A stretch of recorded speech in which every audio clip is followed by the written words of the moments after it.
लखनऊ के बैंक में बड़ी चोरी हुई है। चोर बैंक की दीवार काटकर अंदर घुसे और अलार्म सिस्टम को डैमेज किया। फिर 90 में से 47 लॉकर काटकर चोरी की गई। लॉकर नंबर 32 से 79 तक काटे गए लॉकर। पुलिस सूत्रों के मुताबिक इनमें से 30 लॉकर में जेवर रखे हुए थे जो गायब हैं। कुछ लॉकर पहले से ही खाली थे। सीसीटीवी फुटेज में 4 चोर नजर आ रहे हैं। चोरों के पास में इलेक्ट्रिक कटर भी था जिससे लॉकर को काटा गया।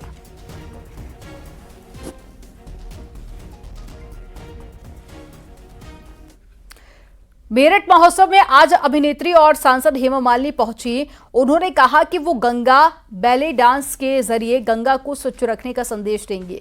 गंगा भारत के इतिहास की साक्षी है। वहीं महाकुंभ को लेकर कहा कि मुख्यमंत्री योगी आदित्यनाथ जी ने अच्छा अरेंजमेंट किया है। महाकुंभ में करोड़ों लोग अपने महाकुंभ आने वाले हैं और महाकुंभ को दिव्य और भव्य बनाया जा रहा है।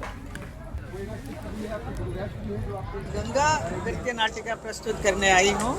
गंगा नृत्य नाटिका तो बहुत करते हैं, वैसे बहुत सारे बैले मैं करती हूँ, लेकिन ये खास गंगा जो है ये वेरी स्पेशल है।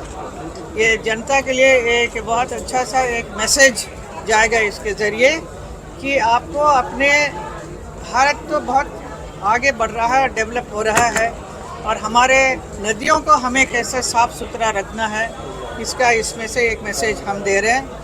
मैं सिर्फ नृत्य नाटिका ही नहीं करती हूँ, लेकिन एवरी डांस बैले में मेरा एक मैसेज ज़रूर रहता है। महाकुंभ बहुत बढ़िया तरह से हमारे योगी जी ने अरेंजमेंट किया है मोदी जी के साथ मिलकर। इसका करोड़ों लोग आने वाले हैं। ये तो बहुत ही भव्य होने वाला है। तो पूरा कंट्री और पूरा विश्व से भी लोग इंतज़ार कर रहे हैं इधर आने के लिए। मेरठ में आजकल 5 दिवसीय महोत्सव चल रहा है, जहां पर फूड कोर्ट में लगा मिठाई का एक स्टॉल चर्चा का विषय बना हुआ है। ये स्टॉल मेरठ के मवाना स्थित बालूशाही की एक मिठाई वाली दुकान का है, जहां पर बनी हुई बालूशाही की चर्चा विदेशों तक है। यूएसए, फ्रांस से भी लोग यहां की बालूशाही ऑर्डर करके मंगाते हैं। स्टार्ट करा था 1930 से और हम अब तीसरी पीढ़ी चल रहा है। बाबा जी 76 में गुजर गए थे और ये है कि देश विदेशों में जाती है। फ्रांस, अमेरिका और जी जर्मन, जो मवाने का बंदा है जो एक बार खिला दिया तो वो डिमांड ही मांगता है वहाँ। अच्छा, हाँ जी। क्या खासियत है? खासियत है जी, एक तो देसी घी के बनाते हैं साहब, और इसका खस्तापन जो होता है ये होती है सर। विदेशों में भी सब। क्या मतलब कंटिन्यूअसली सप्लाई करते हैं? डिमांड ये तय कि सर ये बात है कि कोई ले जाता है तो वो जो अपना जो जाता है वो लेके जाता है सर। जो मतलब यहाँ के हाँ, रहने वाले जो विदेश में मंगवाते हैं। जी जी जी।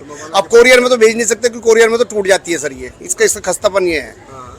फिर वहाँ पर वो करता है जल्दी यार चूरा दे दिया, मगर चूरा नहीं। मतलब आप बता रहे हैं देश विदेश में? हाँ जी, आते हैं। बिल्कुल साहब। 1930 से बालूशाही आप क्या बन रहे हैं? बिल्कुल। खबर मुजफ्फरनगर से है, जहां पर प्यार में धोखा मिलने पर प्रेमिका ने प्रेमी का प्राइवेट पार्ट काट दिया। मामला चरथावल थाना क्षेत्र का है। प्रेमी को मिलने के लिए एक होटल में बुलाया और धारदार हथियार से प्राइवेट पार्ट काट दिया। आरोपी प्रेमिका की इस घटना में घायल हो गया है और पुलिस ने दोनों को अस्पताल में भर्ती कराया, जहां से गंभीर हालत में प्रेमी को मेरठ के लिए रेफर किया गया। इन लड़का और लड़की के बीच में काफ़ी टाइम से रिलेशनशिप चल रहा था। लड़की का ये कहना है कि इस लड़के ने कहीं और अपनी जो है शादी फिक्स कर ली थी, जिसको लेकर ये लड़की बहुत ज़्यादा नाराज़ थी। आज इन दोनों ने एक दूसरे के साथ मिलने का प्रोग्राम बनाया। उसी बीच लड़की ने मौका देखकर एक कटर से लड़के के प्राइवेट पार्ट पे हमला कर दिया और उसके बाद लड़की का ये कहना है कि उसने अपने आप की भी जान लेने की कोशिश करी, जिसमें लड़के ने उसका बीच बचाव किया, जिससे लड़की के हाथ पे भी कट लग गया। फिरोजाबाद में सीएनजी बस में भीषण आग लग गई। सूचना मिलते ही पुलिस मौके पर पहुंची और आधे घंटे तक रोड पर जाम लगा रहा। घटना ककरऊ कोठी के पास की है। फायर ब्रिगेड ने किसी तरह से आग पर कंट्रोल किया। बस फिरोजाबाद से जलेसर जाने वाली थी। टायर बदलते समय बस में आग लगी। वेल्डिंग करने के दौरान कुछ चिंगारी बस के अंदर रह गई थी, जिसकी वजह से आग लगी थी।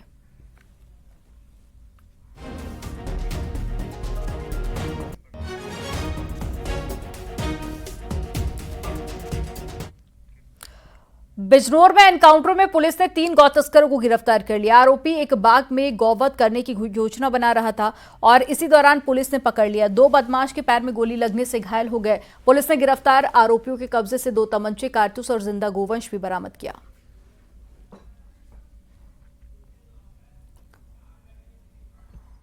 बीती रात्रि नगीना पुलिस को सूचना प्राप्त हुई कि थाना क्षेत्र के नगीना अकबराबाद मार्ग पर आम के बाग में 3 व्यक्तियों द्वारा 2 गोवंशीय पशुओं का वध करने का प्रयास किया जा रहा है। इस सूचना पर स्थानीय पुलिस द्वारा तत्काल मौके पर पहुंचकर इनकी घेराबंदी की गई, जहां बाग में 3 व्यक्ति दिखाई दिए। उनके द्वारा 2 गोवंशीय पशुओं को बांधा गया था। पुलिस द्वारा इनको गिरफ्तार करने का प्रयास किया गया तो इनके द्वारा पुलिस पार्टी पर जान से मारने की नीयत से फायर किया गया। पुलिस द्वारा भी सेल्फ डिफेंस में फायरिंग की गई, जिसमें 2 बदमाशों के पैर में गोली लगी तथा तीसरे बदमाश को पुलिस द्वारा घेराबंदी करके गिरफ्तार किया गया। सहारनपुर में तकनीकी फॉल्ट के चलते कार आग का गोला बन गई और आग से पूरी तरह से जलकर राख हो गई। घटना बेहट क्षेत्र की है। कार सवार ने कूदकर अपनी जान बचाई। लोगों ने आग बुझाने की कोशिश की, लेकिन पूरी तरह से कार जलकर राख हो चुकी थी।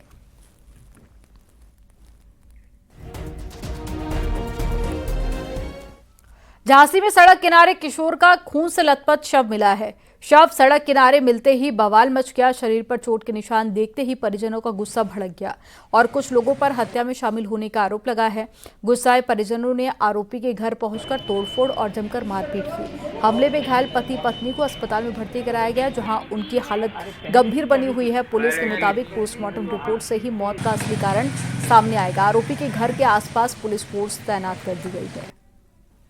इसमें शव का पंचायतनामा पोस्टमार्टम कराकर आवश्यक विधिक कार्रवाई कराई जा रही है। साथ ही साथ इस पक्ष द्वारा जब उनके बच्चे के शव का सूचना मिली तो इस पक्ष द्वारा अपने गांव भरोकर में दूसरे पक्ष के साथ मारपीट की गई, जिसमें वो गंभीर रूप से घायल हुए हैं, जिसका गुरसराय के बाद मेडिकल कॉलेज में रेफर किया गया है। उनका वहां पर इलाज चल रहा है और उनके द्वारा तहरीर मिलने पर इसमें जांच कर आवश्यक विधिक कार्रवाई कराई जाएगी। बदायूं के बौद्ध विहार और सूर्य कुंड महादेव मंदिर विवाद गहराता जा रहा है। प्रशासन के प्रयास से पिछले दिनों कुछ शर्तों के साथ में समझौता करा दिया गया था, लेकिन विवाद अभी भी कम नहीं हुआ। कल सूर्य कुंड पर बौद्ध समुदाय से जुड़े लोग दोबारा पहुंच गए, जो चबूतरे से मंदिर के अवशेष और शिवलिंग के साथ में नंदी की प्रतिमाएं गायब करते नजर आए। वीडियो सामने आने के बाद में संत समुदाय ने भी मौके पर पहुंचकर जलाभिषेक किया। फिर से पूजा अर्चना शुरू कर दी गई। वहीं अब मामले में समाजवादी पार्टी के नेताओं ने दखल देना शुरू कर दिया है। बौद्ध भिक्षुओं ने जो उन पे अभी बीता उसको उन्होंने मुझे बताया और इस बारे में मैंने जिला अधिकारी से भी बात की थी और जो सरकार में ऊपर लोग बैठे हैं उनको भी अवगत कराया गया और मुझे लग रहा है कि सरकार या प्रशासन ने इनकी बात को सुना, हम लोगों की बात को सुना और उनको पुनः यहाँ स्थापित किया।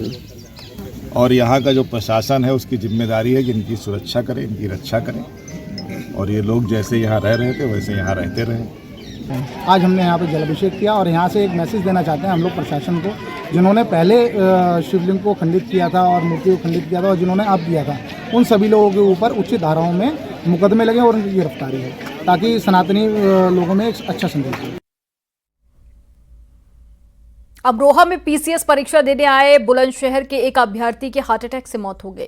मौत से पहले का वीडियो सामने आया है, जिसमें अभ्यर्थी को कुछ लोग बचाने का प्रयास कर रहे हैं। परीक्षा देने आए छात्र लॉरेंस शर्मा की नेहरू स्मारक inter college exam centre Rajabpur में अचानक मौत हो गई। सूचना देने के बाद में पुलिस ने मृतक के शव को पोस्टमार्टम के लिए भेजा और उनके परिवार वालों को।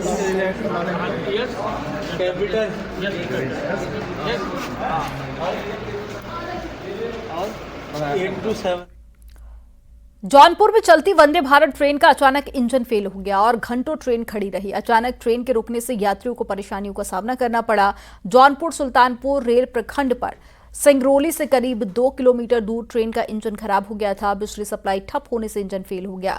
अभी फिलहाल ट्रेन को रवाना कर दिया गया है।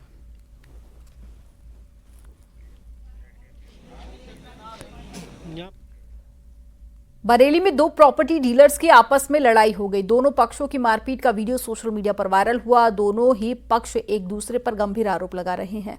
वहीं पुलिस ने वायरल वीडियो के आधार पर मारपीट करने वाले लोगों की तलाश शुरू कर दी। मामला मोहल्ला नूरी टोला का बताया जा रहा है। काफी चोट आई है, बुरी तरीके से समझ लो इन्होंने हमें मारा है। ठीक है, फिर मारने वाले थे मोहम्मद कासिम, उनके भाई थे मोहम्मद शाकिर थे, मोहम्मद राशिद थे उनके भाई और मोहम्मद जाकिर थे उनके भाई। ठीक है, मोहम्मद साबिर थे उनके भाई। ये 5 पहले भी कभी हुआ था? ये पहले इनका असल में प्रॉपर्टी का कोई मामला होगा, जगह उगह का मामला होगा पहले। हमें भाई ने फ़ोन किया तो हम वहाँ पहुँच गए, हमारा कोई पहुँच गए तो फिर एकदम ये 20-25 लोग आए। इटावा पुलिस ने 4 साइबर ठग को गिरफ्तार किया है। पकड़े गए ठगों ने अभी तक कई लोगों को ठगी का शिकार बनाया है। सस्ते ब्याज पर लोन दिलवाने और नौकरी दिलाने का झांसा देकर बैंक में अकाउंट खुलवाकर उनके एटीएम, पासबुक, चेक और सिम कार्ड का यूज कर साइबर फ्रॉड करते थे। पकड़े गए आरोपी अब तक करीब 9 करोड़ की ठगी कर चुके हैं। जो पकड़े गए हैं इनमें नागेंद्र सिंह और पाल रोहन प्रदीप, इमरान खान, अनुराग यादव, ये जो पकड़े गए हैं ये 11 महीने से इस कार्य को, अभी तक की जो जानकारी है पूछताछ से जो संज्ञानित हुआ है, इसमें एसपी सिटी और सीओ सिटी इत्यादि ने काफी इसमें मेहनत किया और उसके बाद जब डेवलपमेंट हुआ है इसके आधार पर तो ये पकड़े गए हैं और 11 महीने से अब तक ये कार्य कर रहे थे, जिसमें पूरी टीम के इस फैसिनेटिंग काम के लिए और बहुत ही मेहनत किए जाने के कारण मेरे द्वारा पूरी टीम को 25,000 रुपए का इनाम दिया जा रहा है।